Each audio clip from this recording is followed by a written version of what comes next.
नमस्कार। अब तक के फंडामेंटल एनालिसिस में हमारे 4 वीडियोस हो गए। 2 videos profit and loss statement पे थे, दो वीडियोस बैलेंस शीट पे थे और कुछ रेशियोज कैलकुलेशंस के ऊपर थे। तो ये वीडियो देखने के पहले आप बाकी के चारों वीडियोस अगर देख लेंगे तो आपको पता चल जाएगा कि किस तरह से ये शब्दों का अर्थ क्या होता है, इसका मीनिंग क्या होता है and how to interpret and analyse this. आज हम जो करेंगे इस वीडियो में वो हम एक एग्जाम्पल लेंगे। ये बाटा कंपनी है। बाटा जो जूते बनाने वाली कंपनी है, हम सब लोग जानते हैं। कौन सी कंपनी में निवेश करें। शेयर बाजार में इतनी सारी कंपनीज है, 5, 6, 7 हज़ार कंपनीज हैं।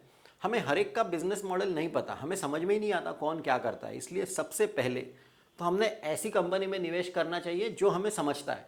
और जूते का धंधा ऐसा है कि जो हम जब हम स्कूल में थे तब से देखते आ रहे हैं, और बाटा का नाम सबको पता है और बहुत सादा धंधा है। आप जाएंगे, पैसे देंगे, जूते खरीदेंगे, कहानी खत्म। So this is what is it is a simple business. So therefore अब ये कंपनी, ब्रांड इतना बड़ा है, सब इतना बड़ा है, तो ये कंपनी के फाइनेंसेस पिछले कई वर्षों से हम देखेंगे तो, और एक उदाहरण के तौर पे हम देखेंगे। एक एक करके हम देखेंगे कि क्या हुआ है। ये कंपनी का सेल्स एंड अदर इनकम, हमने प्रॉफिट एंड लॉस स्टेटमेंट की हम बात कर रहे हैं, उसमें ये सारे टर्म्स हमने देखे थे। तो कंपनी का 77,61,000, तो एक 80 लाख का इसका आप पकड़ लीजिए, यहाँ पे इसका सेल्स है। और फिर उसने एबिटदा दिया हुआ है। हमने देखा था कि सेल्स में से वेरिएबल कॉस्ट चले गए तो एबिटदा बचता है। तो इसका 1.5 लाख, 1,59,000 का इसका एबिटदा है। नाउ उसने डेप्रीसिएशन लगाया है।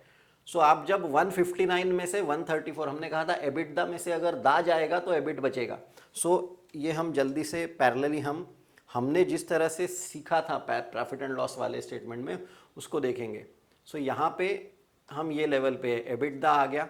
एबिटदा में से उसने डेप्रीसिएशन अमोर्टाइजेशन निकाल दिया तो प्रॉफिट बिफोर टैक्स आता है। तो यहाँ पे एबिटदा है इसका, एबिटदा में से इसने डेप्रीसिएशन कम कर दिया तो इसका प्रॉफिट बिफोर टैक्स आ गया। ये देख सकते हैं, इसने इसमें से इसको माइनस किया हुआ है। फिर अब उसने इतना टैक्स पे किया। टैक्स पे करने के बाद यहाँ पे भी हमने देखा था कि आपके इसमें से आप इंटरेस्ट पे करो, फिर टैक्स जाएगा, टैक्स पे करेंगे तो जो बचता है that is known as profit after tax. ये वाला वो पार्ट है। यहाँ पे टैक्स पे किया तो टैक्स के बाद पैट जो भी है, फाइनली ये कंपनी का नेट प्रॉफिट आया हुआ है 39,795। ये 2001 में है। अभी इसको और धीरे धीरे देखेंगे क्या हुआ फ्रॉम 2001। फिर ये सारे जो भी कैलकुलेशंस होते गए एंड यहाँ पे आप देख सकते हो कि इसका पीबीटी लॉस में चले गया। यहाँ पे ध्यान देंगे कि जो पीबीटी, जो बिफोर टैक्स जो प्रॉफिट में कंपनी थी, वो कंपनी लॉस में चली गई। फिर उसके बाद वॉट एवर कैलकुलेशंस करते करते यू कैन सी कि धीरे धीरे ये कंपनी के फाइनेंशियल्स खराब होते गए। 40,000 का प्रॉफिट, फिर 70,000, 74,000 का लॉस, फिर 2,60,000 का लॉस, फिर 6,27,000 का लॉस। तो दैट मीन्स ये कंपनी धीरे धीरे खराब होते गई, इसकी फाइनेंशियल पोजीशन। लेकिन बाटा है, जूते बिक रहे हैं, ब्रांड वैल्यू अभी भी है इसकी। ये 2003 की बात है। नाउ लेट अस सी इन्हीं 3 वर्षों में इसकी बैलेंस शीट किस तरह से, ये तो प्रॉफिट एंड लॉस स्टेटमेंट हो गया, इन्हीं 3 वर्षों में इसकी बैलेंस शीट कैसी दिख रही थी वो हम देख लेंगे। इफ यू सी कंपनी का इक्विटी कैपिटल, हमने कहा कि इक्विटी कैपिटल बढ़नी नहीं चाहिए। यहाँ पे हम देख सकते हैं इक्विटी कैपिटल लार्जली सेम ही है। इक्विटी कैपिटल उसने 3-4 साल तक बढ़ा ही नहीं है। रिजर्व्स, उसके जो भी रिजर्व्स थे, इसलिए हमने शेयर होल्डर्स फंड्स देखा था। बैलेंस शीट एनालिसिस में हमने कहा था कि शेयर होल्डर्स फंड्स होते हैं, और शेयर होल्डर्स फंड्स कैसे कैलकुलेट करते हैं हमारे एग्जाम्पल में हमने देखा था, इसलिए पहले के वीडियो जरूर देखें। तो शेयर होल्डर्स फंड्स है ना, equity plus reserves and surplus होता है।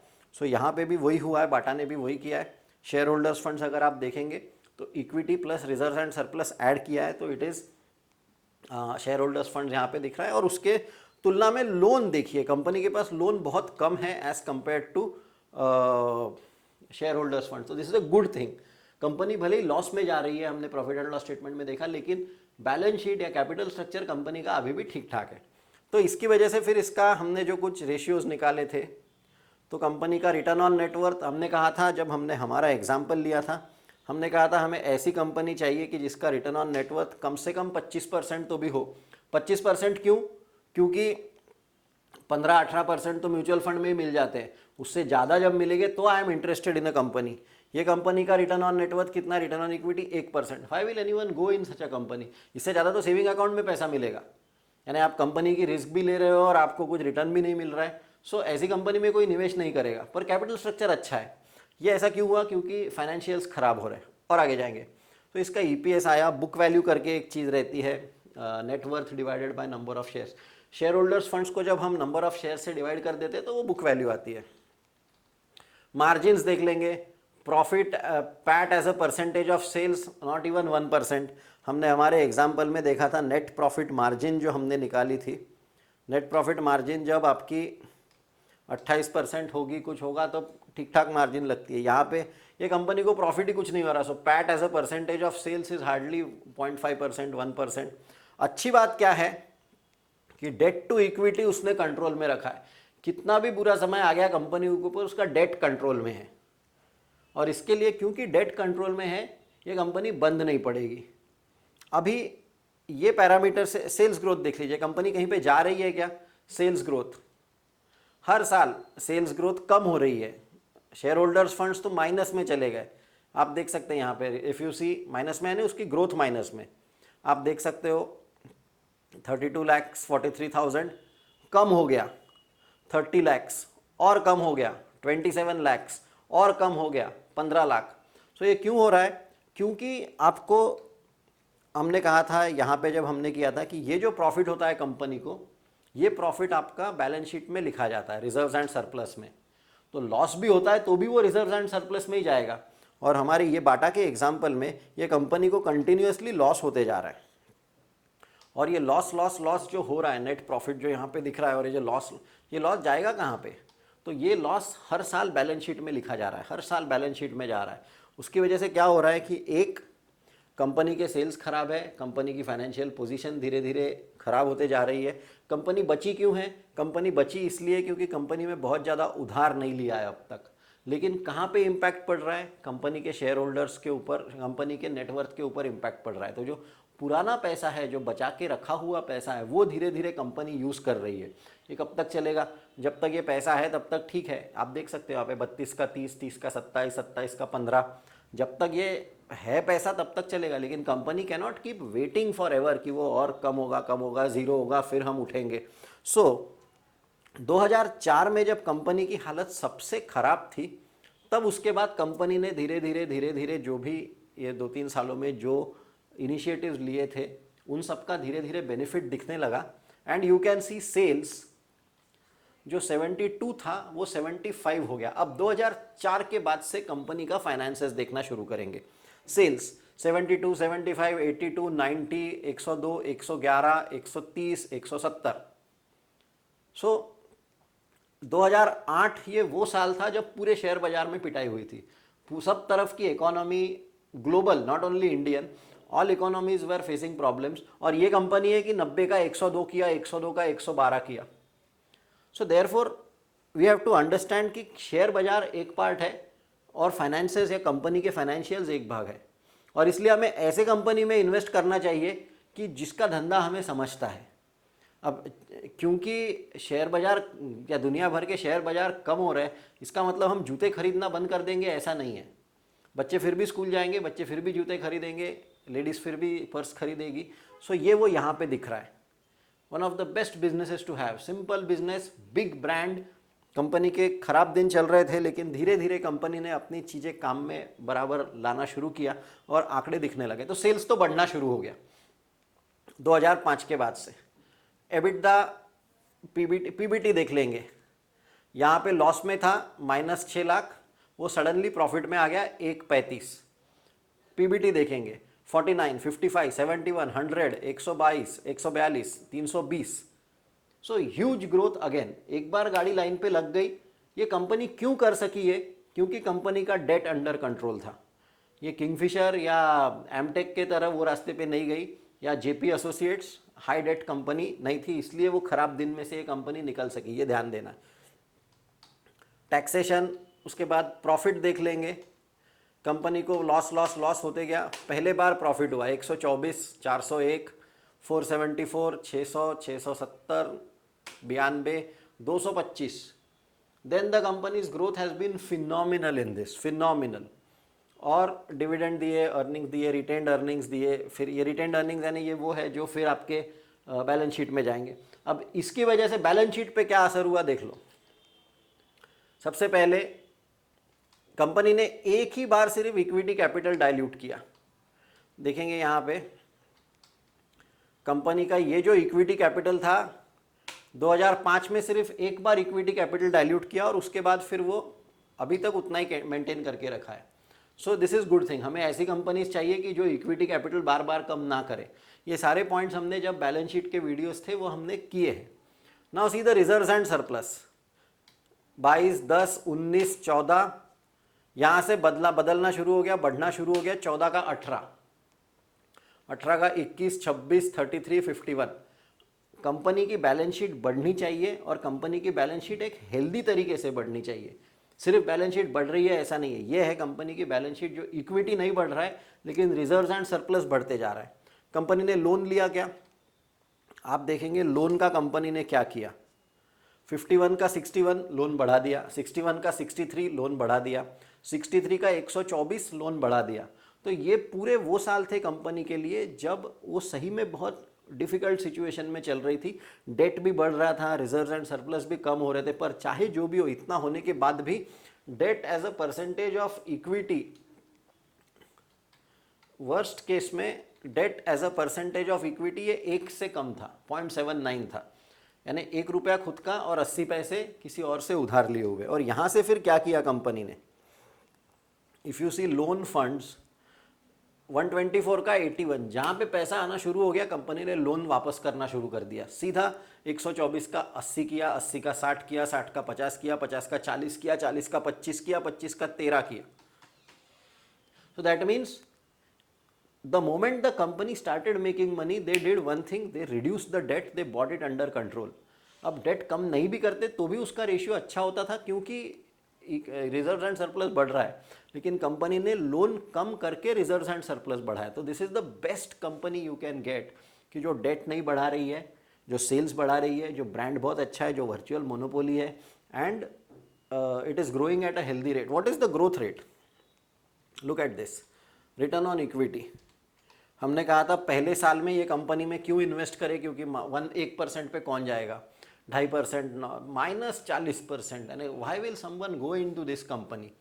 लेकिन इसके बाद ये जो कंपनी ने टर्न अराउंड किया है और ये धीरे धीरे दिख रहा था, ये धीरे धीरे दिख रहा था. तो 5%, 18, अभी तो कंपनी का रिटर्न ऑन नेटवर्थ 40% है. ऐसी कंपनी तो मिलना मुश्किल है कि जो डेट नहीं है जिस कंपनी के पास और जो 40% रिटर्न ऑन नेटवर्थ दे रही है. सो ये सारे के वजह से कंपनी के शेयर के भाव पे क्या फ़र्क पड़ता है. सो लेट अस सी. इसी दौरान कंपनी का शेयर का भाव कहाँ से कहाँ गया. और यहाँ पे हम एक और गलती करते हैं. जब ये इतना बुरा समय चल रहा था, सबसे ख़राब समय जब चल रहा था कंपनी का 2002, 2003, 2004, तो 2005 में जब पहले बार ये कंपनी थोड़ा सा बदलाव दिख रहा था इसके फाइनेंसेस में, तब आपको ये शेयर का भाव 40 रुपये पे मिल रहा था. अभी हम गलती ये करते हैं कि आपको कोई तो भी कहता है कि ये शेयर में आप इन्वेस्ट करो, ठीक है आपने कर दिया, अब 40 का 45 हो जाएगा, आप बेच दो. 40 का 80 हो गया, आप बेच दो. कंपनी 40 का 80 हो गया ना, हम बोल अरे शेयर डबल हो गया, अब और कितना बढ़ेगा. या कोई कहता है कि चलो नहीं भी बेचा आपने, 400 रुपये का है, आप बोलेंगे अरे बाप रे 10 गुना हो गया, और कितना बढ़ेगा, बेच दो इसको, इससे बड़ा नहीं जाएगा. लेकिन कंपनी के शेयर का भाव ये बढ़ता या कम होता है कंपनी किस तरह से ग्रो कर रही है उसके ऊपर. और इसलिए शेयर के भाव पे देख के निर्णय लेना कभी भी गलत होगा. ये कंपनी के अगर फाइनेंशियल्स देखे, फंडामेंटल देखे, तो दिख रहा है कि ये कंपनी का भाव बढ़ते बढ़ते 1200 रुपया तक चले गया था. दैट मीन्स अगर आप इसका रिटर्न ऑन इन्वेस्टमेंट देखेंगे तो 2004 में आपने 40 पे ख़रीदा और मान के चलिए 2012 में, एग्जैक्ट डेट्स याद नहीं, I am just taking some numbers, इसको 1200 रुपया या 1600 रुपया अगर हो गया तो ये कितने साल हो गए, 8 साल में आपका कितना CAGR हो गया? 8%। 40 रुपये का 1200 रुपया हो गया। 53% से आपका पैसा हर साल बढ़ा है। Why do you want to sell such a company? Why do you want? और इसके ऊपर का डिविडेंड अगर कुछ दिया होगा बीच में तो अलग। अगर आप बाटा के शेयर होल्डर है तो आपको हर साल 2 कूपन आते हैं कि जिसमें आपको जूते 10% डिस्काउंट पे आपको मिलते हैं। So why do you want to lose all these benefits and this is all tax free? I mean the company, जब शेयर बाजार में आपका पैसा बढ़ता है दीर्घावधि में, दीर्घावधि यानी 1 साल से ज़्यादा, तो the money you don't have to pay any tax on that. So long term capital gains tax 0 है, थोड़ा बहुत डिविडेंड आता होगा वो है। 50% से कहाँ पे आपका पैसा बढ़ता है? डेट है क्या कंपनी के पास? नहीं है। स्ट्रॉन्ग ब्रांड है, ग्रोथ इज़ मोर देन 15%, 20% से ज़्यादा कंटिन्यूअस ग्रोथ है इसकी। सो ऐसी कंपनीज़ में अगर आप एक बार और इसके लिए किसी ने कहा कि एक शेयर में डालो या किसी ने कहा कि इस शेयर से निकल जाओ, इसलिए कभी निर्णय नहीं लिया जाता है। निर्णय हरदम इसलिए लेना जाता है कि कंपनी का फाइनेंसेस किस तरह से चल रहे हैं। और ये बहुत आसान होता है, इसमें कोई बहुत डिफ़िकल्ट नहीं है समझने के लिए कि क्या हमने किया क्या है। 4-5 वीडियोस में हमने बेसिक एक पैरामीटर्स देख लिए। Debt to equity less than 1, return on net worth more than 24%, sales growth 15%, PAT growth 15%। बहुत हो गया ये 4 पैरामीटर्स। अगर आपने एक अच्छी कंपनी ढूंढ ली मैन्युफैक्चरिंग में, यू आर, और फिर इसमें सिर्फ बैठना है आपको 2 साल, 5 साल, 8 साल, 10 साल, और ऐसे 15-20 स्टॉक्स का पोर्टफोलियो बना लीजिए। रोज रोज देखने की भी ज़रूरत नहीं है। शेयर बाजार 2008 जैसे साल में भी जब शेयर बाजार नीचे जा रहा था, ये कंपनी प्रॉफिट बना रही थी, प्रॉफिट बढ़ा रही थी। अगर आपकी पढ़ाई सही होती तो आपको तो यहाँ पे जो भी शेयर का भाव हुआ रहेगा, यहाँ पे तो और ख़रीदने का टाइम था।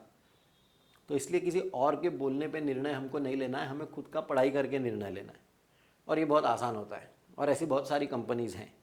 तो अगले अगर हम कुछ वीडियोस करेंगे तो उसमें हम और कंपनी स्पेसिफिक, जानबूझ के ये ऐतिहासिक आंकड़े क्यों लिए, क्योंकि ये इन वीडियोस का उद्देश्य कल आप जाके स्टॉक खरीदे या बेचे, स्टॉक टिप का उद्देश्य नहीं था। इसलिए हम 2017 में ये वीडियो रिकॉर्ड कर रहे हैं और ये 2011 के आंकड़े। लेकिन पढ़ाई करने का तरीका ये यही होता है। अगर ये समझ में आ गया ये 4-5 वीडियोस, तो आप कल से जो नए कंपनीज आएंगे उसके आंकड़े आप देख सकते हैं। But this is the way in which we have to study. Go in for simple businesses. One Up on Wall Street, ये पीटर लिंच की बहुत अच्छी किताब है, आप वो पढ़िए। Invest in simple businesses, Pidilite very good business. TTK Prestige cooker बनाने वाली कंपनी है, 30-40 साल पुरानी कंपनी है, वेरी गुड बिजनेस। सो ऐसे सारी कंपनीज़ के अगर आप फंडामेंटल्स देखेंगे तो आपको पढ़ाई करने के लिए आसान जाएगा। At the same time compare them with Suzlon, compare them with Kingfisher, compare them with JP group, आपको कंपेयर देम विथ एमटेक। आपको पता चलेगा इतना सारा डेट लेके रखा है। डेट इतना आवश्यक नहीं है डेट लेना, थोड़ा बहुत डेट एक आध बार लिया ठीक है, समझ। बार बार आप डेट लेते जा रहे हो, आई मीन कंपनी में पैसा बाहर से नहीं आना चाहिए, कंपनी में पैसा अंदर से आना चाहिए। इंटरनल अक्रूवल, आपका व्यवसाय इतना स्ट्रांग रहना चाहिए। एक आध बार कंपनी ने डेट लिया, कहीं कुछ खराब परिस्थिति आ गई, होता है धंधे में, वो होता है। लेकिन आप लिए ही जा रहे हो क्योंकि पैसा मिलते जा रहा है, तो ऐसी कंपनी में आप अपने पैसे मत डालें। छोटे निवेशक को पैसा डालने की आवश्यकता नहीं है। तो सिंपल सी साधारण सी पढ़ाई होती है, हम में से हर कोई कर सकता है। बैलेंस शीट में कहाँ पे आंकड़े देखने हैं, रिटर्न ऑन नेटवर्थ देखने के लिए आपको प्रॉफिट लगेगा, प्रॉफिट मिलता है प्रॉफिट एंड लॉस स्टेटमेंट से, नेटवर्थ मिलता है बैलेंस शीट से, तो वो रिटर्न ऑन नेटवर्थ हो गया। डेट टू इक्विटी देखना है, वो दोनों बैलेंस शीट में मिल जाते हैं। सेल्स और पैट ग्रोथ आपको प्रॉफिट एंड लॉस स्टेटमेंट में मिल जाएगा। सेल्स प्रॉफिट एंड लॉस में होता है, कितना बढ़ा ये अपने को देखना है। 100 का 115 हो गया, अच्छी बात है। 100 का 102 हो गया, मुझे अच्छा नहीं लगता। तो ये इस प्रकार से अगर हम करेंगे तो हमें किसी और के पास पढ़ाई करने की, हमें किसी और के टिप की ज़रूरत नहीं है। उल्टा हम लोगों को बता सकते हैं कि ये कंपनी में जाना है कि ये कंपनी में नहीं जाना है। सो इतना आसान रहता है अच्छा एनालिसिस करना। और सबसे सबसे सबसे महत्वपूर्ण बात है, एक बार अच्छी कंपनी मिलती है तो फिर उसमें बैठे रहना है, फिर बाकी तो शेयर बाजारी कर देगा जो करना है। कि कंपनी इतनी मेहनत कर रही है, कंपनी आपका पैसा 50% से बढ़ा रही है, आपको क्यों उसमें से निकलना है? अपना पूरा प्रयास तो ये होता है कि पैसा बढ़े। So this is what is the broad way in which we can do fundamental analysis. Very simple, unnecessary इसको कॉम्प्लिकेट किया जाता है बड़े बड़े रेशियोज़ के साथ, वो सब में नहीं पढ़ना है। सिंपल थोड़ा सा रेशियो करेंगे, अच्छी कंपनी ढूंढे एंड मेक मनी। धन्यवाद।